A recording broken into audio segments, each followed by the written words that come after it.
Welcome, everybody. For those of you who don't know, I'm Alan Blinder, member of the Economics Department.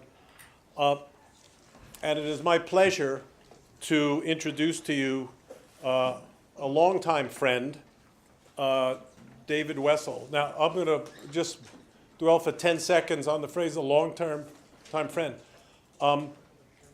Economists and especially office holders, which I once were, are natural enemies of the press. And that's how we knew each other for quite a number of years. But despite that, we are long-term friends. And one of the reasons is that David Wessel is one of the best reporters ever on the U.S. economics beat. He has shared in his career, which started as a reporter, 2 Pulitzer Prizes. He rose from the Middletown Press, I had to look that one up, that's in Connecticut, to the Wall Street Journal, where he covered a number of things, including a stint in Berlin, was it? Yeah, Berlin. But mainly was covering for many, many years, first as a reporter and then as a columnist, the economic beat and especially things having to do with monetary and fiscal policy. You may hear him on these topics on NPR in the mornings, which is, what, weekly, David? More or less. I hear you a lot on them, roughly weekly. David is also the author of one of the best of the early books on the financial crisis let me get the name, In Fed We Trust. Did I get that right? In Fed We Trust. It is appropriate, given that background, that when he decided to make a career change, or maybe I should call it a quasi-career change since he's not completely out of journalism, David became the first director of a new center established at the Brookings Institution by Glenn Hutchins, the Hutchins Center on Fiscal and Monetary Policy, which David is currently directing. And right now, and I mean literally right now, like today, and on other Wednesdays, he is serving as the Ferris Professor of Journalism here at Princeton, teaching those of our students who want to know about that how to be a journalist. And without further ado, I'm happy to welcome David Wessel.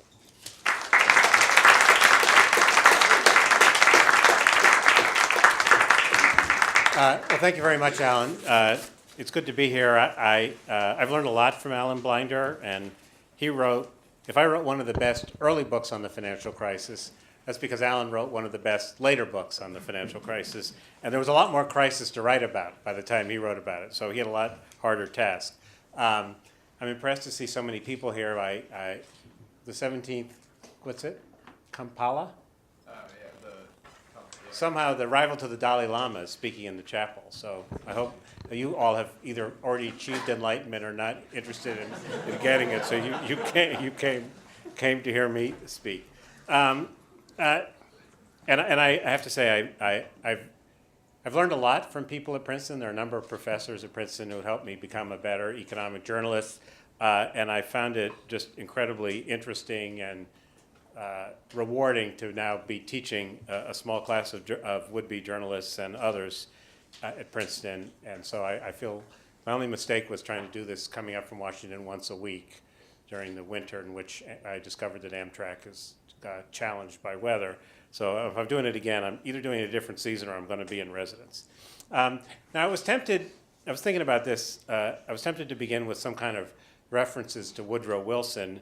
After all, Wilson was the father of the original Federal Reserve Act, and it seems like a few years ago we were all full of parallels to FDR and the New Deal, and now we're talking about parallels to World War I and the tensions in Europe. And I've actually written both the books I did at the Woodrow Wilson Center of the Smithsonian in Washington.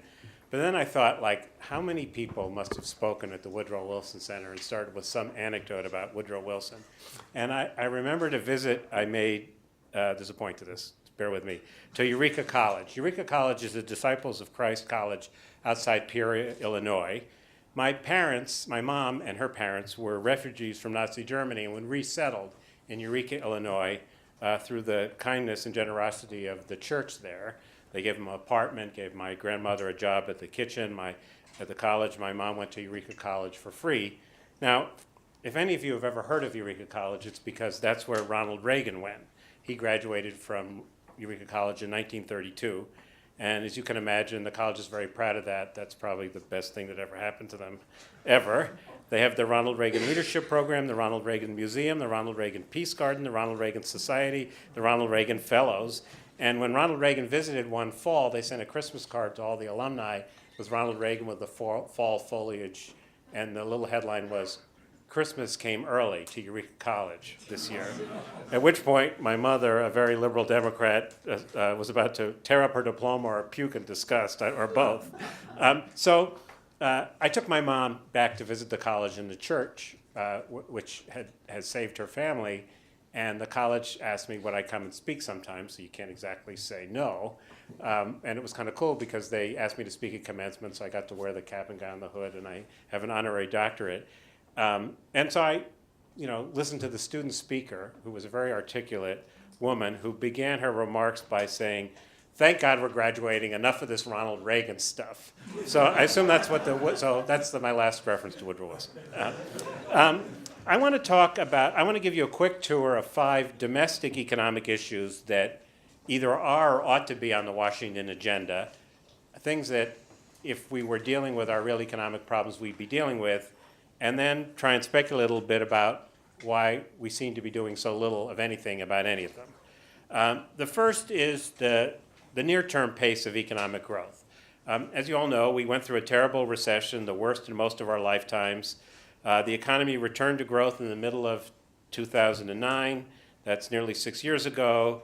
The recovery sucked. That's a technical term. It was hurt by a premature turn to austerity by Congress. Now we're moving closer to full employment now. Unemployment rates about 5.5%. But there's still quite a bit of what economists call slack, that is unused labor in the economy. Very high numbers of people working part-time who say they want full-time jobs. A lot of people still on the sidelines. Roughly, slightly less than 1 in 6 men of working age, prime age, between 25 and 54, not working. 1 in 6 working age men, prime working age men, not working. There's a little bit of uneasiness now because the recent data has been very weak. The estimates for the first quarter growth are being marked down, as they seem to be every year at this time. And of course, the rest of the world is doing even worse than we are. So problem 1, the economy is not growing as fast as we'd like. Problem 2, the long-term outlook isn't as good as we'd like. Now, the long-term rate of growth in the economy is basically calculated by adding the rate of growth of the workforce to the rate of growth in productivity, or output per hour of work. To a very real extent, as I learned from Paul Krugman a couple decades ago, the rate at which living standards increase is determined by the rate of productivity growth. And the growth in workforce is largely, although not entirely, due to demographics and immigration. So the thing you have to worry about is what's happening to productivity growth, and the news there is bad. If you look at what happened in the years after World War II, productivity grew very rapidly for a couple of decades, about 2.8% a year. It slowed down around 1973. Economists are still not completely at consensus about why that happened, to a rate of about 1.5%. It picked up in the mid-90s and grew at a fairly rapid 2.8% for about a decade. And since then, it's been growing since 2005, so since before the Great Recession, it's been growing at a rate of about 1.4%. So we have very rapid growth in productivity after World War II, a mysterious slowdown, a welcome increase, which coincides with Alan Blinder being in Washington, but causation and correlation are still in doubt. And then now we've had a slowdown, and one that's persisted for some time. Now, all these percentages these changes sound very small. The difference between 1.5 and 2.8, I think that laymen often don't think they're very important, but they are over time, of course. At 2.8%, living standards double in about 25 years. at 1.4%, which is what productivity growth has been lately. They double every 51 years. So it's a big difference. If we could fix one thing in the economy, that would be the one thing we could fix, as I'll talk a little bit later. Unfortunately, we don't really know how to fix that. The third thing that's on the agenda is inflation and the Fed. So I have lectured my younger colleagues at the Journal so often they're tired of hearing it, but it's impossible to overstate what an extraordinary period we've been living through. Alan Greenspan had a bad habit of using the word extraordinary to describe almost everything. I used to count in his congressional testimony how many times he used the word, and he kind of used it up for monetary policy, which is too bad, because we've had interest rates at 0 since the end of 2008. This isn't something that anybody contemplated when I was taking economics in college or even in the decades since.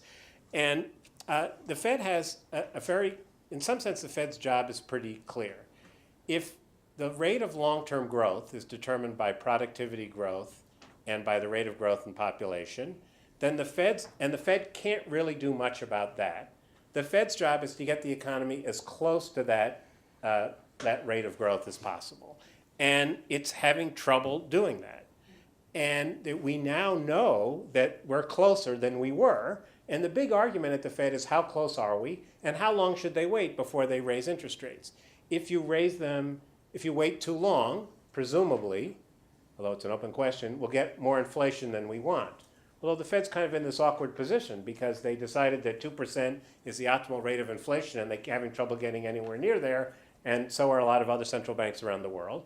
And so some people at the Fed are saying we've used up a lot of the slack and we should raise interest rates soon and we ought to get on with this because 0 is an abnormal rate and bad things happen at 0. And other people are saying, depends what your historical parallel are.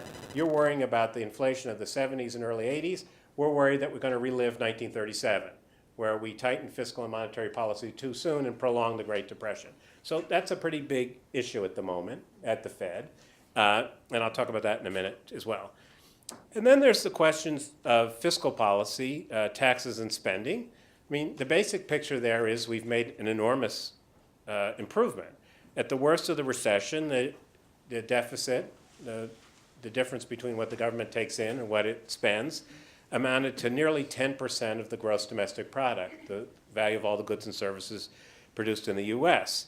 And at the moment, it's expected to come in at about 2.7% of GDP this year, and CBO, the Congressional Budget Office, says it's on track with current law, depending on what Congress and the President do, to be at about 2.4% for the next few years after that.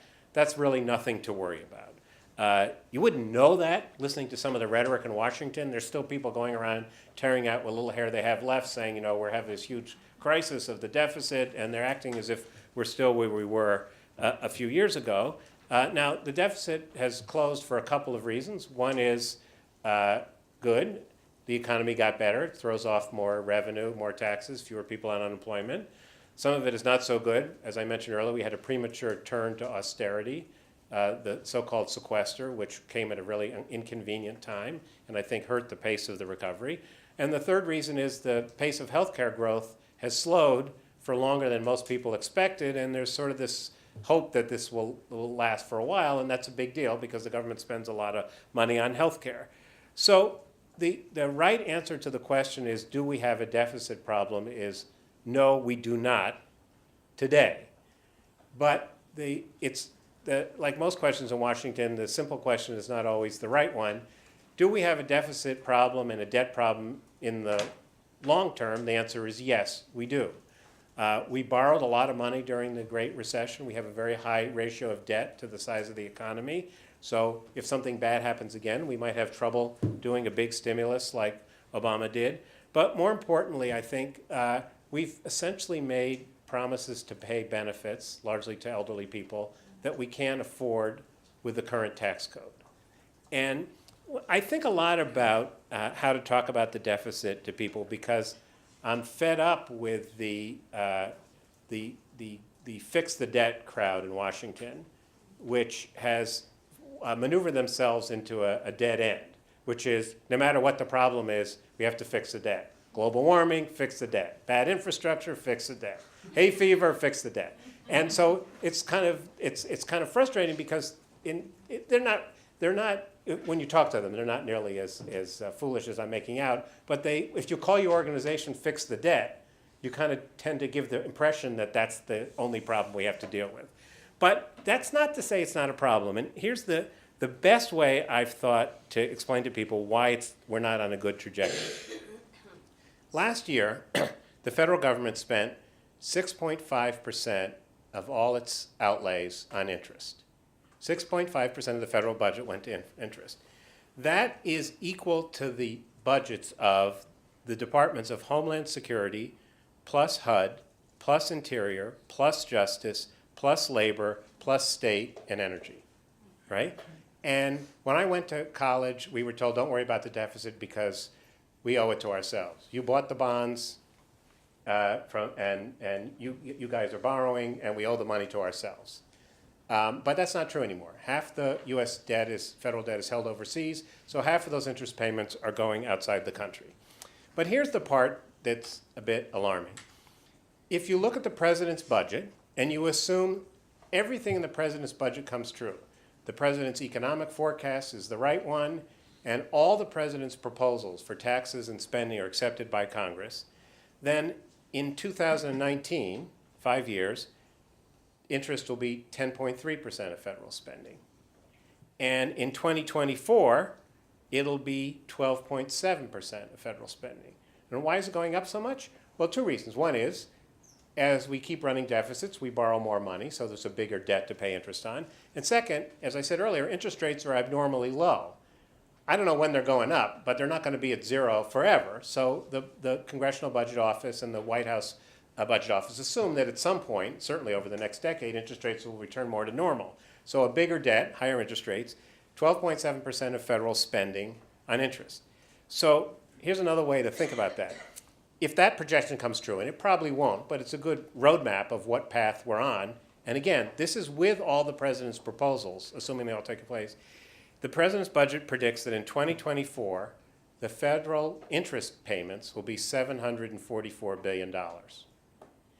It also projects that all non-domestic discretionary spending, that is, that share of spending that is annually appropriated for all the departments, all the salaries, basically everything except benefits, not counting defense. So that's everything you think of as the government.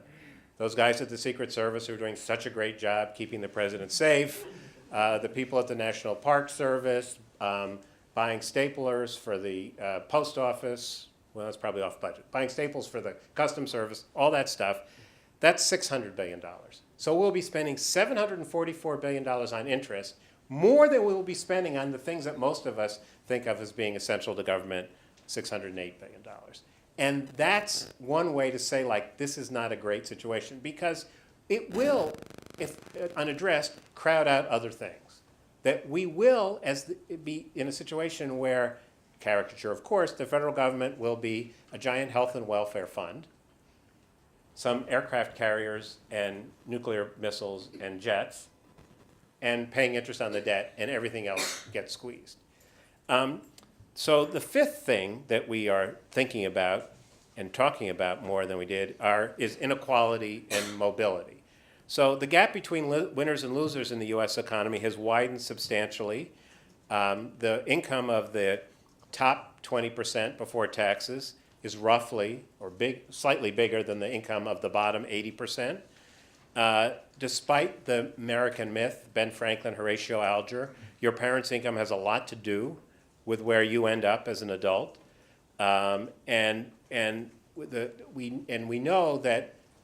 I think the evidence is that the mobility has not gotten worse, but the distance from the top to the bottom has grown. So if you think the best forced metaphor I can think of is that the distance from the basement to the penthouse has gotten wider, but the escalators or the elevators aren't going any faster. So. But and we have less mobility than a lot of other industrialized countries. My colleague Richard Reeves at Brookings, who's done this fantastic little video showing mobility using Legos, little Lego people. Brookings is going to capture the franchise on using Legos to demonstrate economics. I'm doing something on taxes when I get back tomorrow. But he did some, so this is not his data. He's just taking, data that people like Raj Chetty and people have done. But a child raised by a poor unmarried mother has a 50% risk of remaining stuck on the bottom rung of the ladder and just a 5% chance of making it to the top quintile. Even crueler odds, 54% and 1% respectively, face those who fail to complete high school. Half the black kids born into the bottom quintile, remain stuck there as adults versus a quarter of the whites.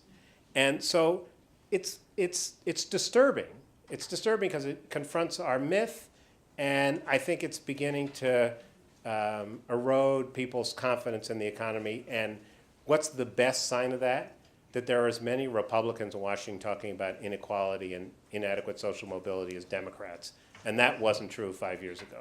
We are in the post-denial phase of the conversation. It used to be if you wrote a story in the Wall Street Journal about widening inequality, someone would call you up and say, well, if you look at the consumption numbers and use the consumer expenditure survey, the inequality isn't nearly as great as the income numbers, and it's really not a problem. Well, that's been tossed. The smart Republicans say, the smart Republicans say it's a problem. The hypocritical Republicans say it's Obama's fault, which is, I thought, one of the better lines they've come up with. But in any event, so all right. So I outlined 5 problems. So what is Washington doing about any of those problems? And the short and sad answer is not very much. On the short-term economic thing, the best you can say is we're no longer making things worse. We calculate a little index in my Center of Brookings. We call it the fiscal impact measure, and we try to look at the impact of federal, state, and local fiscal policy on GDP. Is it a plus or a minus? And you can see that it was a big plus during the Obama stimulus. Then it becomes a minus when the stimulus dies, the sequester is imposed, and state and local governments do these big cutbacks. And now we're back to about neutral. So the good news is we're not making it worse. But the bad news is that it seems like we ought to be doing something more. And I think a few weeks ago, Larry Summers was here, and he made the observation, which I was certain was an exaggeration, so I actually went and got some help checking the numbers. He asserted that public investment in the United States, net of depreciation, that is some estimate of wear and tear, is approximately 0% of GDP. And that's true. That net of depreciation, state, local, and federal put together, the way the Bureau of Economic Analysis measures it, it's almost 0 GDP. That seems kind of unfortunate. We still have substantial slack in the labor department, in the labor force, not as much as we did. We have very low interest rates. The government can borrow at less than 2% for 10 years. And everybody seems to agree we have an inadequate infrastructure and we're not investing in it. So it would seem a good time to do it. And what are we doing? We're having an argument about how to do it and whether to do it and whether to finance it, and nothing's happening. On the long-term economic growth, well, it's a little hard to know what the government could do that would actually guarantee us to increase productivity. We know it has something to do with investing in people and in capital, and we know it might have something to do with improving regulation so it's less onerous, and maybe you could argue that corporate or personal tax reform could have some bonus on productivity. You can have lots of theories about them. It would be nice if Congress and the President were going to push forward on at least one of those fronts. The President has a number of proposals. Both Congress and the President are talking about corporate tax reform. That we've made some progress, I think, on education. I really do think the race to the top and the focus on K-12 has been a big plus, and I think we haven't figured it out yet, but there's a lot of experimentation going on.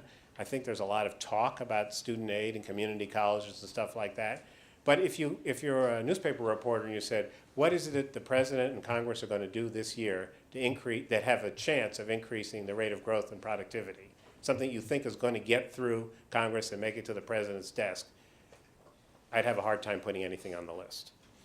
The Fed, well, the good news is that I think the Fed, the Janet Yellen Fed, is reluctant to raise interest rates and certainly reluctant to raise them too fast.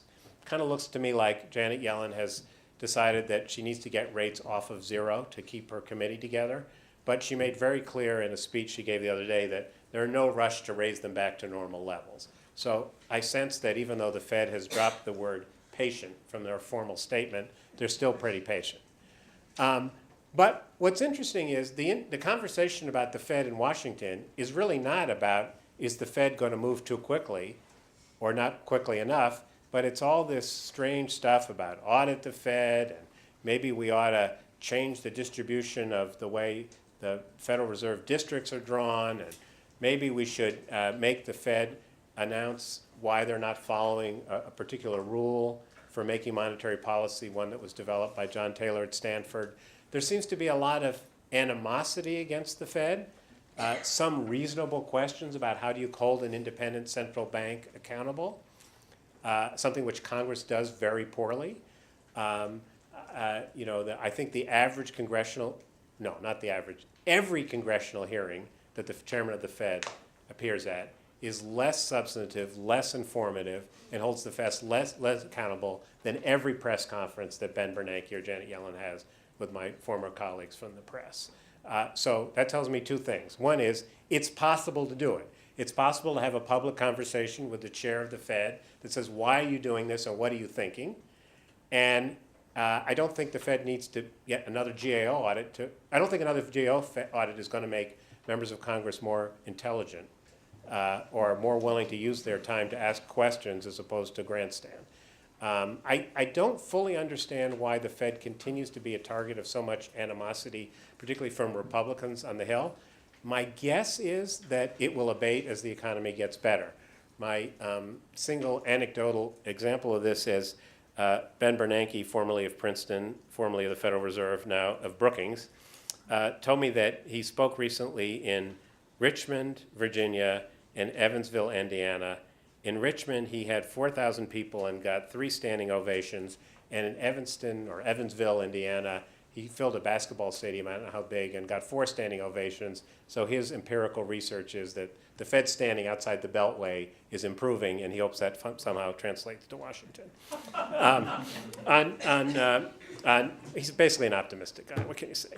On taxes and spending, well, the good news is that gridlock in Washington will help prevent any more harm. But the bad news is that at best they're going to limp through and deal with the short-term problems. As you know, there's a big fight about the spending ceilings, or maybe you don't know, the ceilings they set on spending that are basically too low to satisfy anybody in Congress, particularly Republicans on defense and Democrats on domestic spending, and they're going to find some compromise way to raise them, probably with some kind of gimmick. But the chances of doing anything about the long-run fiscal policy are nil. We're a long way from the November 2016 elections, but already people are saying, well, nothing can happen till then. And in a way, it's not the end of the world, but as Charlie Schultz, who was an advisor to Jimmy Carter and later at Brookings, now retired, told me a long time ago, that the thing about these fiscal policy things is that it's not like any 1 month or year of delay will hurt you. It's just like one more cigarette won't kill you. But over time, it's going to do you great damage. When I came to Washington in the late 80s, it was, we have to fix all these problems before the baby boomers retire. Well, we kind of blew that one. You know, the first of the baby boomers are now well past age 65, and the rest of us are catching up pretty quickly, about a rate of 1 year a year. And so the politics of doing something about entitlements is a lot harder, given that this big demographic group would be affected if we did anything that affected them. And if you exempt them, then it's a long way till you actually see results. And on inequality and mobility, as I said, it's actually encouraging to me that we're having a conversation about that. I mean, listening to Paul Ryan and Marco Rubio and Yuval Levin on the Republican side, and Hillary Clinton and Jason Furman and Larry Summers and the Center for American Progress on the Democratic side, you have the sense that we're at least having a conversation about something where we have a common frame of reference. I think Yuval Levin is particularly articulate on we have to get over the idea that the only thing that matters to the economy is the top marginal tax rate. And it's not good for the economy that people are feeling like they're trapped and there's little social mobility. Now, there's big differences about what to do about it. There's a little bits of places of common ground. The earned income tax credit, which is the cash bonus that we give people who are working at very low wage rates, is more popular living with them, but they are supporting their children, or they would support them if they had money. So there's some fruitful conversation there, but I'm afraid that the odds of anything happening there are also slim. Now, when you step back and you say, like, give me a break. We got an economy that's growing better than it was, but still awfully slow. A long-term growth prospects that look suddenly not so good. A long-term fiscal problem that we have to address sometime. Controversy over the Fed that's not about the policy they're pursuing or their ability to meet their mandated goals, but about governance and accountability that seems more about scoring points than solving problems, and more inequality and not more mobility. You think that like something like this would get members of Congress and the administration together to do something, and they're not. So that leads me to like one big question that I'm not going to answer, but I'm going to give you some hypotheses. Why the hell not? Why aren't they doing anything about at least one of the 5 things that I've argued should be on the domestic economic agenda? And I think there are 5 explanations I've heard, and there's probably something in all of them. I told my journalism class once that when I had more than one explanation for something that was going on, I had a phrase which if you look, I probably used a lot. I would say there's a confluence of forces. That got you off the hook of picking the one explanation. But one thing is common, I'm sure you've talked about it here, is the polarization in the U.S. Not only in the Congress, but among the public.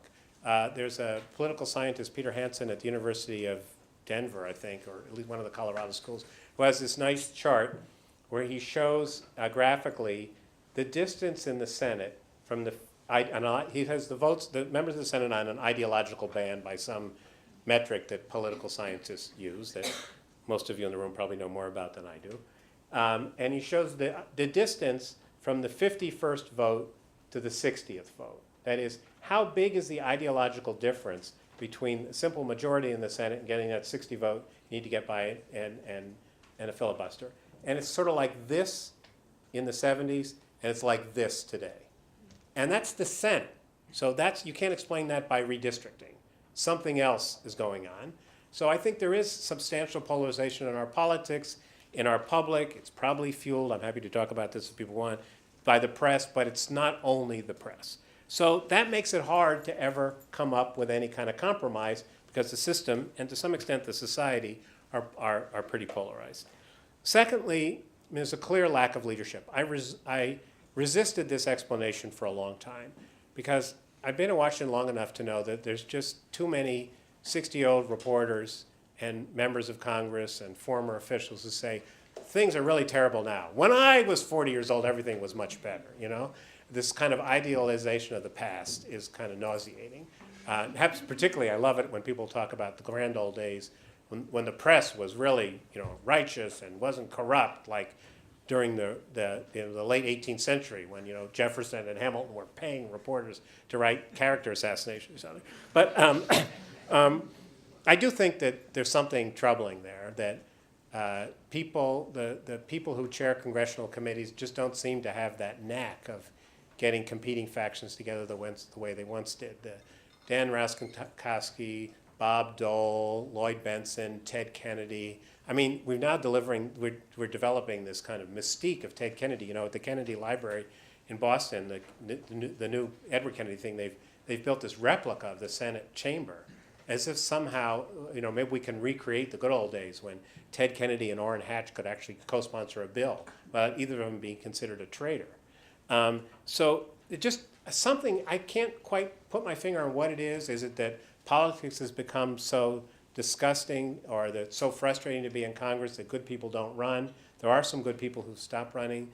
Is it partly Obama's fault that somehow turns out that he doesn't love the art of politics? He really doesn't he conveys that he doesn't like hanging around with these people who are elected from the House and Senate, and that has not served us well. Something bad has happened, and it's hard to, it's not like a basketball team where someone can just grab the ball and sort of take things going. It takes something more institutional. I'm actually, we had a little thing at the Wall Street Journal, a breakfast we do from time to time, and we had Chuck Schumer and John McCain there right after the last election. And they wanted to come together to point that the new Senate was going to work better than the old Senate. They were going to really get it together. You can see how well that worked out. And somebody asked how much of this was due to Harry Reid and Mitch McConnell. And John McCain's answer was, can I plead the fifth on that one? So I think there is a sense that the leadership has been ineffective, and it's probably a good thing that Harry Reid's going so we can try somebody else, even though it'll take a lot longer because Chuck Schumer talks a lot more than Harry Reid. The third factor is we don't really have to do anything, so we do just enough to get by. I mean, that's the story of the budget. Just enough so we don't shut down the government, just enough so we don't go over the cliff on the debt ceiling again, just enough so the Defense Department can't blame Congress for not giving them enough armored vests for the military, and not enough to deal with any long-term problem. That's nothing new there. Congress has always been good at dealing with short-term problems and lousy at dealing today with long-term problems. The fourth issue, I think, is the money in politics has to be an issue. It's hard for me to figure out exactly what part of money in politics is a problem. You hear lots of stories about the amount of time that members of Congress have to spend raising money. Clearly, the Citizens United thing has unleashed a huge torrent of campaign financing that has to have some influence. I know that the number of lobbyists and all that, sometimes people will say that that's overstated, their impact is overstated, but I don't know, I'm enough of an economics major to know that if all those people are spending money on lobbying and campaign contributions, at least some of them think they're getting something for it. I'm sure some of them aren't, but enough of them are. So I think that we're struggling to find out how do we limit this and how do you deal with the Supreme Court decisions that make it hard to regulate. And then the fifth thing is really a question of trust. And the thing that there are ways to measure trust that my favorite one is the one that the Gallup does. They ask people, and they've asked people for a long time, do you have a great deal, some, not a lot, none, confidence in the following institutions? And if you go down the list, the list is pretty standard. The military has a fair amount, like 60 or 70% of the people still have a lot of confidence in the military. About 20% of the people say they have confidence in some or a great deal of confidence in big banks, and about the same in newspapers, which is always reassuring, because at the very bottom, in the June survey of 2014, only 7% of the people said they had some or a great deal of confidence in Congress. And this long list of institutions that Gallup surveys, there are about 20, organized labor, big banks, small banks, whatever. No institution has ever had that low a reading since they've been doing this in the last, I don't know, several decades. And so I think in one sense that's a reflection of the obvious, the frustration that people have that if we have all these problems, people aren't getting that why isn't Congress doing something? But I also think it's a cause of inaction. Because if people have that little trust in Congress, it's going to be really hard for members of Congress to say, okay, here's the deal. We're going to raise taxes on some people. We're going to change the inflation adjustment on Social Security. We're going to make some bigger changes in Medicare so we can get our budget under control and have enough money to invest in infrastructure and R&D, all those things that might pay off for future generations. What would be a kind of rational fiscal policy, in my view. It's hard to sell that if 93% of the people don't trust you.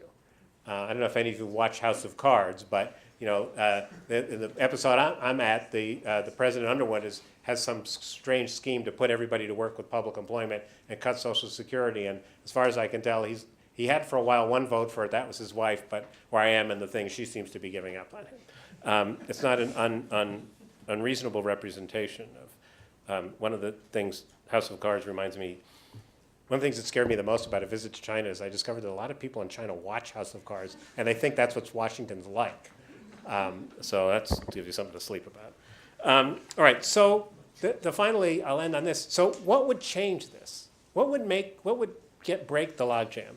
I once asked that question of Leon Panetta, who was the former everything in Washington, Defense Secretary, CIA Director, Budget Director. And Leon said, I used to tell the students that we are either governed by leadership or governed by crisis. And I always thought if leadership wasn't there, ultimately you rely on crisis to drive decisions. In the last few years, my biggest concern, crisis doesn't seem to drive decisions either. So there goes my theory. And I think that, I think actually he's onto something. It's a good one-liner, but I think some crisis will force action. I don't know what it is, but it could be political, it could be economic, or we could have an outbreak of leadership. And I'm pretty confident that something will happen. Like when I write these notes, I think to myself, well, what do people think that like I'm ready to like jump off the Brooklyn Bridge or defect to Canada or something because the American future is so bleak? And I'm not. So I've asked myself, so you give this speech, you talk about how frustrating it is to be in Washington, you say it really is worse than you think, Washington's worse than you think. I give you this long list of big problems and say nothing's going to happen, so how can I not be depressed? And so I have two answers to that. One is it's 100%, no, two answers, one's 100%, that's not going to work. A large measure is just faith, that somehow we've always figured it out before, and we will again. Tom Friedman, the columnist of the New York Times, says that the good news about America is there's a whole lot of young entrepreneurs out there in Silicon Valley that didn't get the memo that says America's broken, so they're busy fixing it. But the second thing, and I really mean this sincerely, is that if you spend any time with young people, I have kids in their 20s, you realize that they haven't given up on America, and many of them are busy doing the things. They're not waiting for my generation to say, here's the list of problems, can you up with fixes? They're coming up with fixes. And I'm not talking about every 20-something in America. I'm talking about the ones who go to Princeton or in undergrads or graduates and their peers across the country. I'm talking about, I'll be very frank, the upper middle class kids.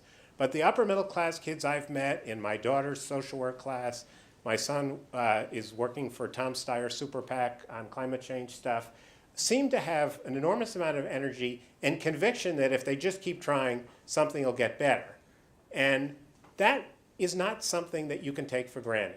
I was in Japan a couple years ago, and I was at one of these incredibly long dinners that, like you've run out of questions to ask the guy you're sitting next to. And I was sitting next to a professor from some eminent Tokyo university, and we'd done our kids and, the weather and, what's going to happen. So I said to him, he's about my age, I said, so how are the students that you teach today different than the ones you taught at the beginning of your career? And he thought for a minute, and he said, today's students in Japan are less ambitious. And I thought, I can imagine college professors here and elsewhere saying, the kids drink too much, the goddamn kids are on their laptops during my class. I can think of lots of complaints, but I would be stunned if the median attitude of Princeton professors was that today's kids are less ambitious. And that's the major reason that I'm not defecting to Canada. So thank you very much.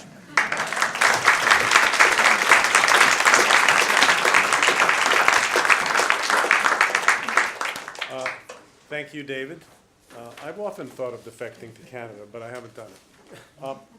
The floor is open for questions. Why don't you just, Okay, you sure. can just handle the questions yourself. Usually at this point I say I'm willing to talk about anything I talked about or what was it like to work for Rupert Murdoch anyways. The first question is always the hardest. Somebody will like to ask. Nobody does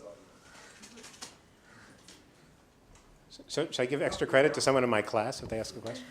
Well, I realize that Japan's demographics are a little different than ours, but still they've been a somewhat instructive, a little bit scary model for the risk of deflation and lack of growth. So what do you think are the lessons that we should be taking? Right, that's a really good question. So I think that, and this is not an original observation of mine, I think a number of people have made it, probably Alan has, and I know Paul Krugman has as well, that we used to think Japan was some kind of one-off, but it's kind of, it looked like some kind of economist version of a horror story. The zombie banks and the deflation and all that, and they couldn't get their act together. And now it looks a little less like a one-off. So I think it's frightening. I think a couple of things. First of all, there's some things about Japan that are just different.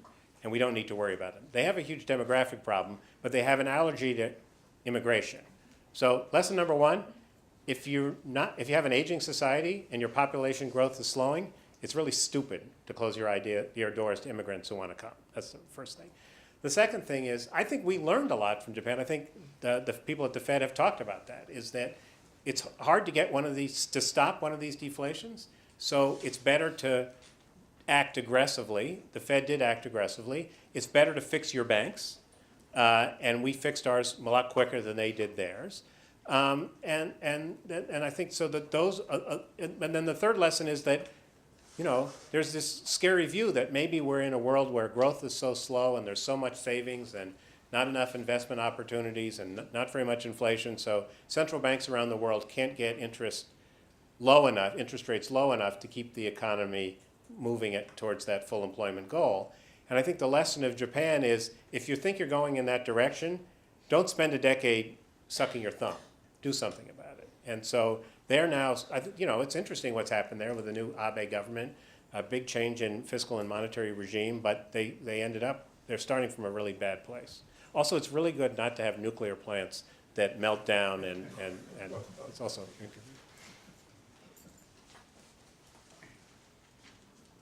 Grant.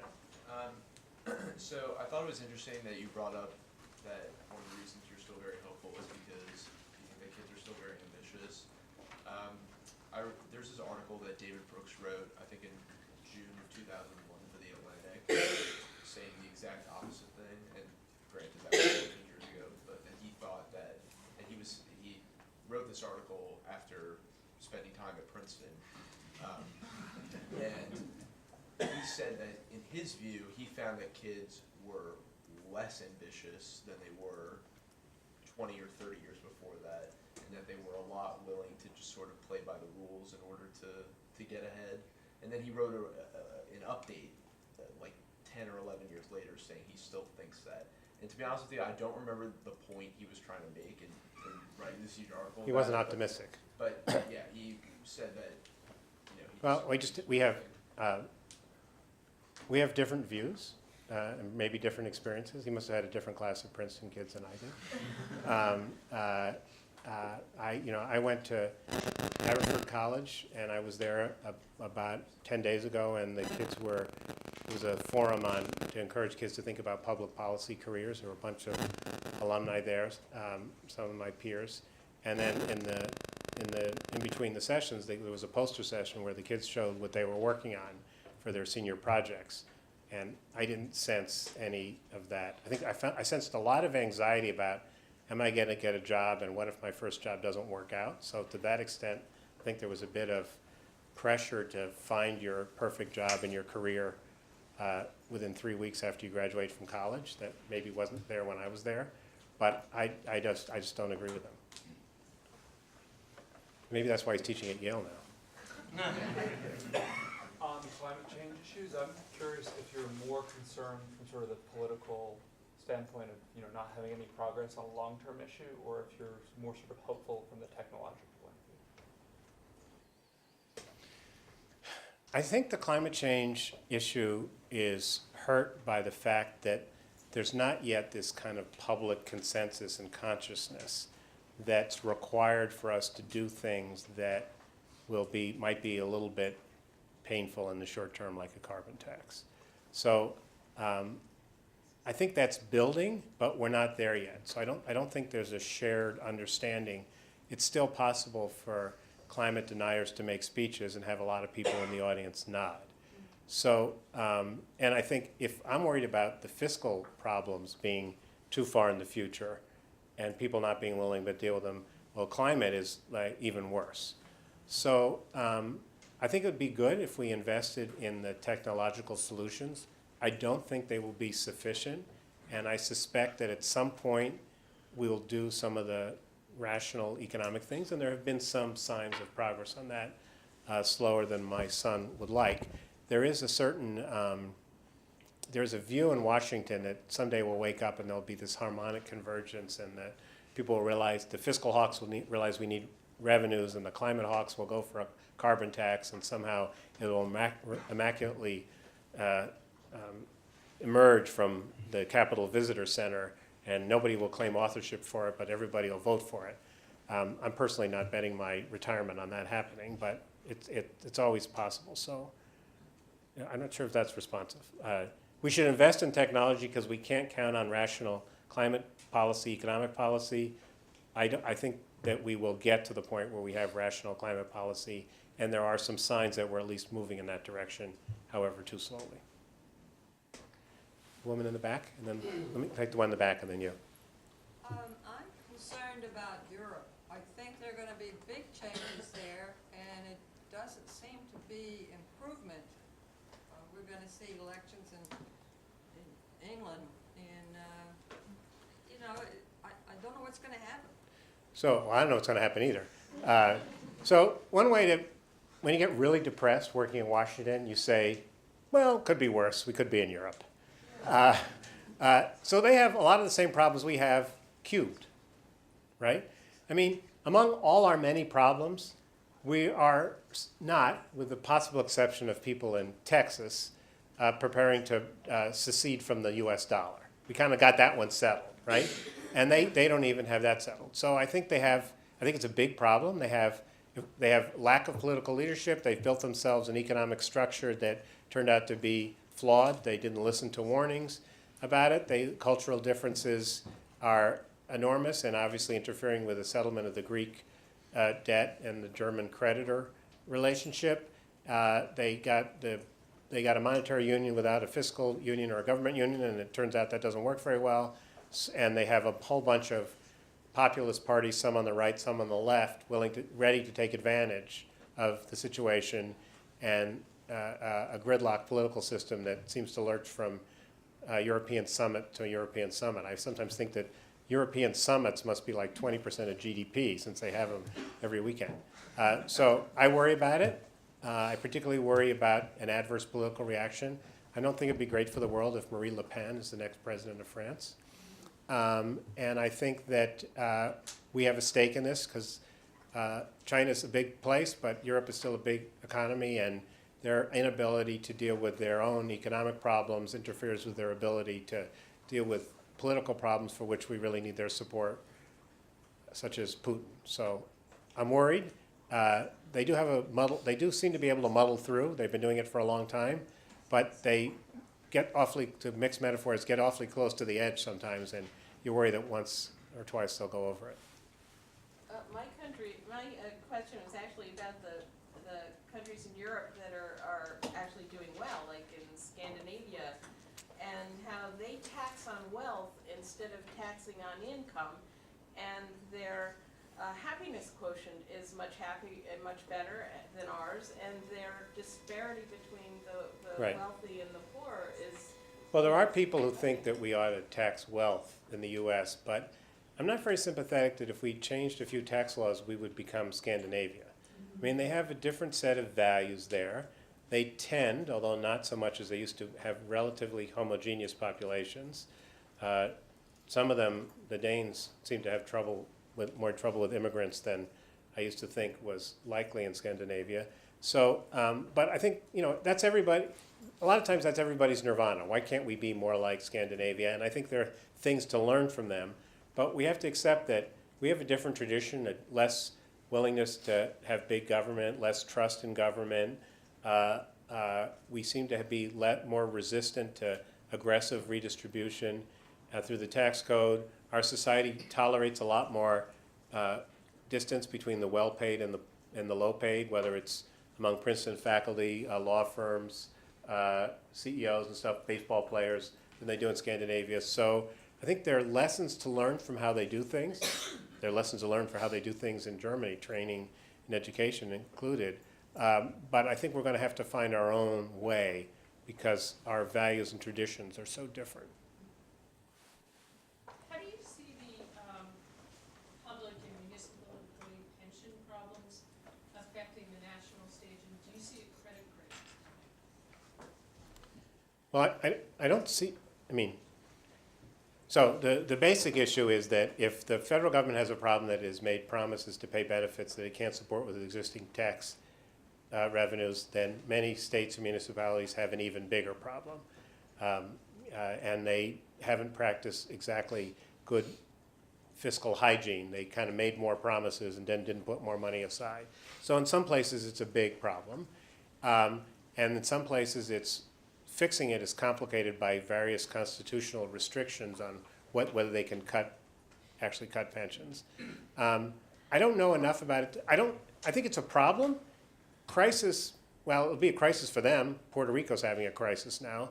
I'm personally not a big investor in the state of Illinois bonds. I think they have one of the worst. But you don't think that could set off another event like Greece did? I don't think so. It could, but I don't think so. I think it's something we ought to solve, and I think it's hurting because it squeezes out the other things that state and local governments can do. But I think it's more dispersed. And of course, municipalities can go bankrupt. I mean, part of Greece's problem is it's hard for countries to go bankrupt. And the United States can't go bankrupt. So a really interesting test would come one day if the governor of Illinois called the White House and said, I can't pay the bonds today. I need one of those TARP kind of loans. And that would be interesting to see what happened. But, and it doesn't look like it's being addressed, but I'm always reluctant to say that won't be the thing that triggers something. I mean, who thought that subprime loans would be enough to bring down the world financial system? Who predicted that Thailand would be the precursor of a huge global financial crisis? So I've learned a lot to say, avoid making flat statements, not, but I think it's a problem, but I don't think it could trigger the collapse.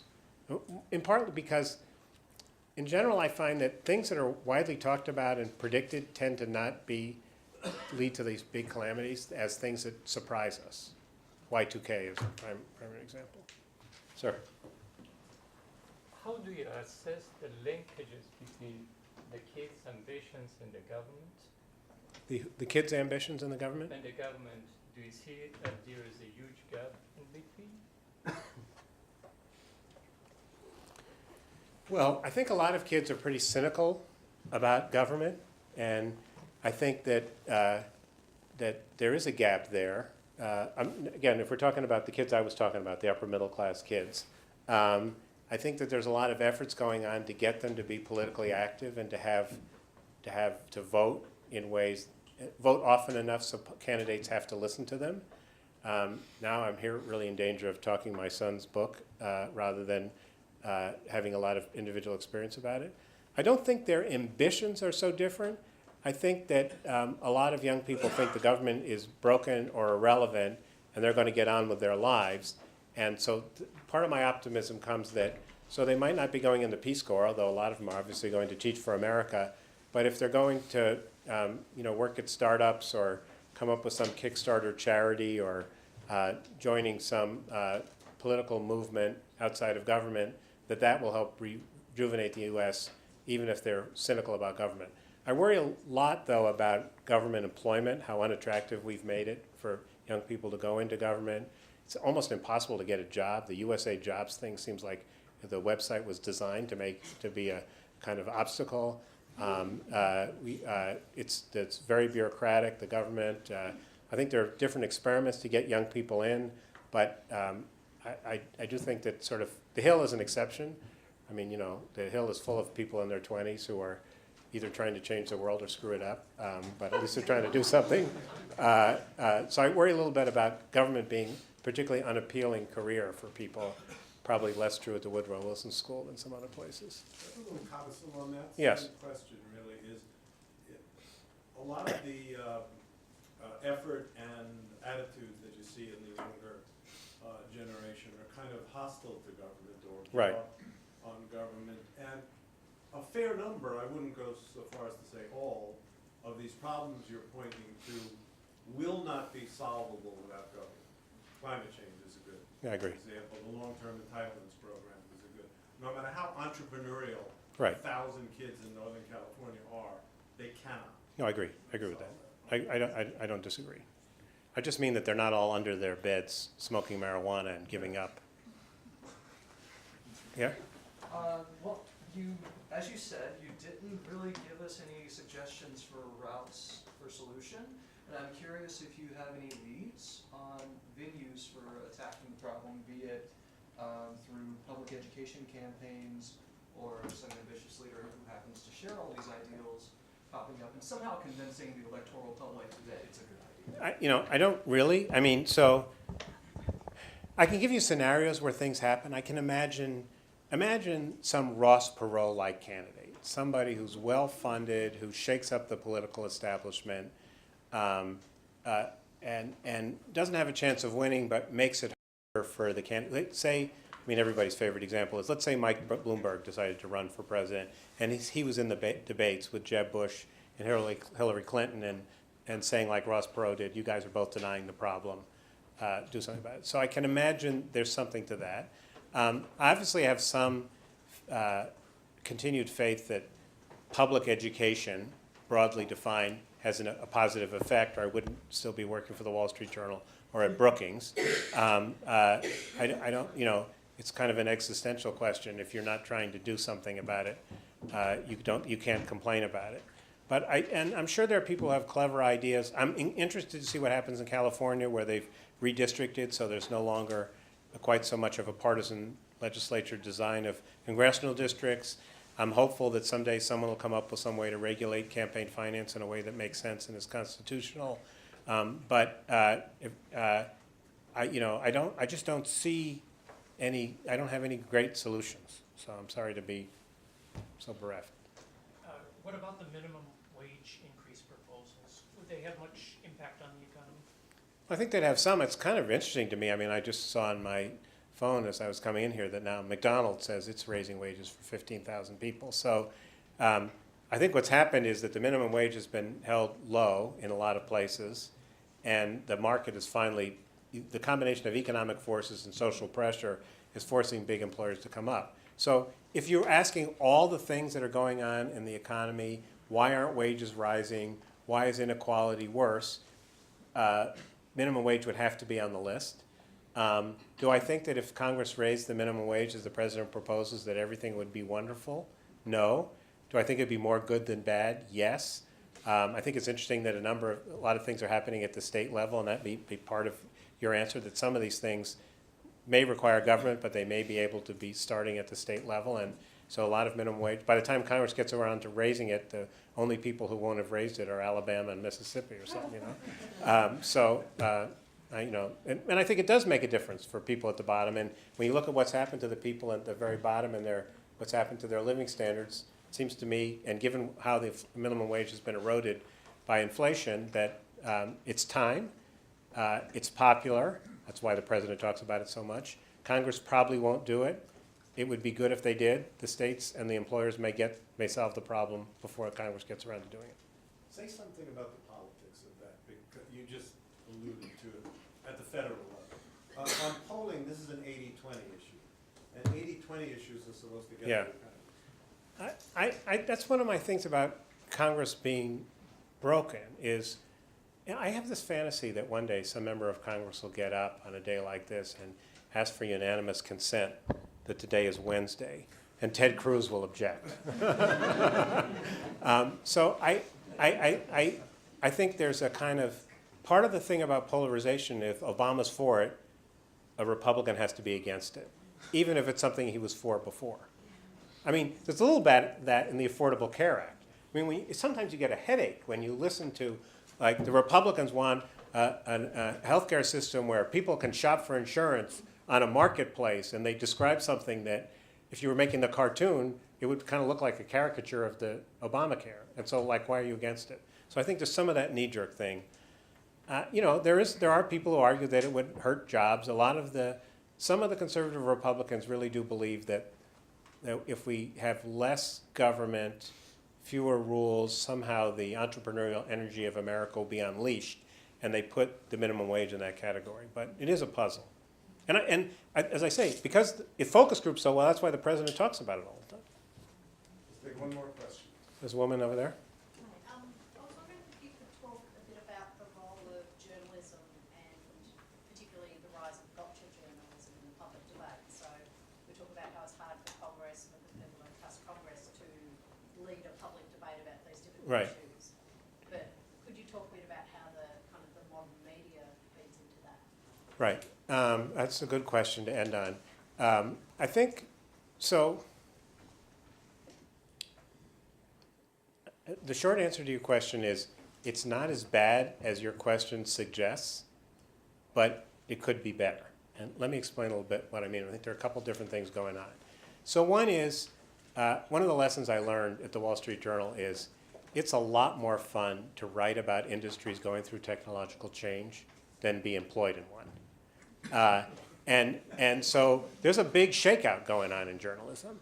And it's hard, if you're desperate for readers, to ignore that great story about this, lunatic congressman who posed with his shirt off everywhere and decorated his office like it was a room from Downton Abbey, and people click on that.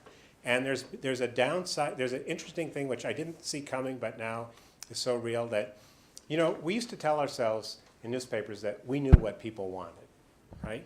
Editors would say, oh, readers love that kind of story, which was, actually, I like that story. And once in a while, the Wall Street Journal would we get a bunch of subscribers, like a room like this, and we give them, did you read the paper yesterday? And then we give them a copy of the paper, and they'd say, mark with a crayon, which stories did you read? And that was how we found out what people read. Who knows if they were telling the truth. It was kind of funny, we did it once, and we found out that there were all these, so then the editors would get a marked up copy of the journal. It said 100 subscribers, how many people read this story? And some of the stories had 0% read them. Many of them were about Canada, so maybe that's why I don't defect. Now we have this click thing where you can, literally the editors of the Wall Street Journal could right now tell you how many people are reading every story on the Wall Street Journal site. So it's gotten a little bit, we've surrendered a lot of our judgment to what's popular. Second thing is the polarization of the public is both reflected in and exacerbated by what's happened to the press. I mean, the worry I have is that what if it becomes clear that the way to make money is to either be like Fox on the right and be like MSNBC on the left and CNN in the middle goes away. That's the caricature of what CNN is, and probably MSNBC is not a caricature of Fox.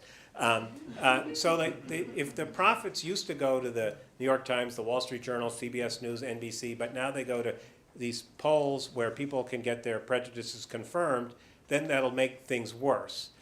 So I don't think that's gotcha journalism. It's worse. It's a kind of people getting their prejudices confirmed and never having to confront reality.